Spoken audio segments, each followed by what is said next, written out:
बिस्मिल्लाहिर्रहमानिर्रहीम। अस्सलाम वालेकुम। आज जो हमारा लेक्चर है वो सेल एंड सेल थ्योरी है, यानी हम सेल को डिस्कस करेंगे और सेल थ्योरी को डिस्कस करेंगे, सेल के स्टडी के बारे में डिस्कस करेंगे। सेल की स्टडी को साइटोलॉजी कहा जाता है और इंग्लिश में हम ये कह सकते हैं कि study of different aspects of cell. Different aspects means के सेल का फंक्शन पढ़ना, इनके स्ट्रक्चर के बारे में पढ़ना, सेल किस तरह डिवाइड होता है, इनके रिप्रोडक्शन के बारे में पढ़ना, ये कहलाता है साइटोलॉजी, या इनको हम यूँ भी कह सकते हैं सेल बायोलॉजी। सेल को डिस्कवर पहली मरतबा रॉबर्ट हुक ने किया था 1665 में, और उन्होंने दरख्त के टुकड़ों को लिया था और उसको अपने माइक्रोस्कोप में डाला था, तो उन्होंने इसी तरह इसको डिस्कवर किया। सेल का लफ्जी मतलब ये होगा, जो वर्ड है ये लेटर वर्ड से निकला हुआ है सीधा, विच मीन्स स्टोर रूम और चैम्बर, यानी इसको हम चैम्बर भी कह सकते हैं और स्टोर रूम भी कह सकते हैं। फिर उसके बाद सेल थ्योरी आई। सेल थ्योरी क्या कह रही थी, वो सेल को कंप्लीटली डिफाइन कर रही है कि सेल क्या होगा, उसके फंक्शंस क्या होंगे। तो सेल थ्योरी ये कह रही है कि cell is the structural and functional unit of living things.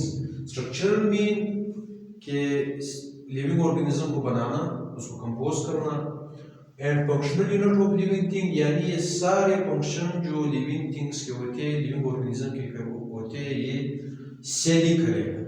Cell बुनियाद होगा हर फंक्शन का, जिसमें सबसे पहले आता है transport of materials. Transport of materials भी सेल करेगा। एनर्जी प्रोडक्शन, ये भी सेल्स का काम है। मेटाबॉलिज्म मींस फूड का डाइजेशन और फूड के जरिए एनर्जी पैदा करना, ये भी सेल का काम होगा। और रिप्रोडक्शन, ये भी सेल का ही काम है। All cells come from parent pre-existing cells।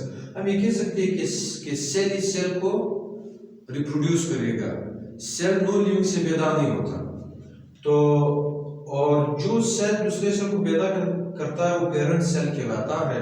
नया सेल जो बनेगा वो डॉटर सेल कहलाएगा। डॉटर सेल इसलिए कहेंगे क्योंकि डॉटर ही नए सेल को पैदा कर सकती है। थर्ड पॉइंट है, all living organisms are composed of cell or cells and cell products। It means कि सारे लिविंग ऑर्गेनिज्म जो है वो सेल्स मिलकर लिविंग ऑर्गेनिज्म बनाता है। जितने भी बड़े लिविंग ऑर्गेनिज्म हमें नजर आ रहे हैं, चाहे वो एनिमल्स हो, चाहे वो प्लांट्स हो, वो सारे, चाहे वो माइक्रो ऑर्गेनिजम्स हो, वो सारे सेल से ही बने हुए हैं। और यूनिसेलुलर यानी एक सेल के जानदार भी मौजूद है, जिसमें अमेबा और इसी तरह बैक्टीरिया शामिल है, तो वो भी सेल्स के बने हुए, और एक ही सेल उनका सारा फंक्शन कर रहा होता है, जिसमें ट्रांसपोर्ट हो गया, जिसमें एनर्जी प्रोडक्शन हो गया, जिसमें मेटाबॉलिज्म हो गया, जिसमें रिप्रोडक्शन हो गया। ये सारे सेल का ही काम है उन जानदार के नस्ल को आगे बढ़ाना। लास्ट पॉइंट है, most of diseases are caused by malfunctioning of cells. Malfunctioning means जब भी सेल काम करना छोड़ दे, तो हम यूँ कह सकते हैं कि जानदार को बीमारी लगी, उसको डिजीज हुआ है, तो इसका मतलब ये हुआ कि जब सेल अपना काम ना करे, इसी की वजह से बीमारियां फैलती है, जिसको हम डिजीज कह सकते हैं। तो इसी के साथ ये सेल थ्योरी थी हमारी। इंशाल्लाह हमारे नेक्स्ट लेक्चर में हम प्रोकैरियोट को यूकैरियोट को कैरियोटिक सेल को डिस्कस करेंगे।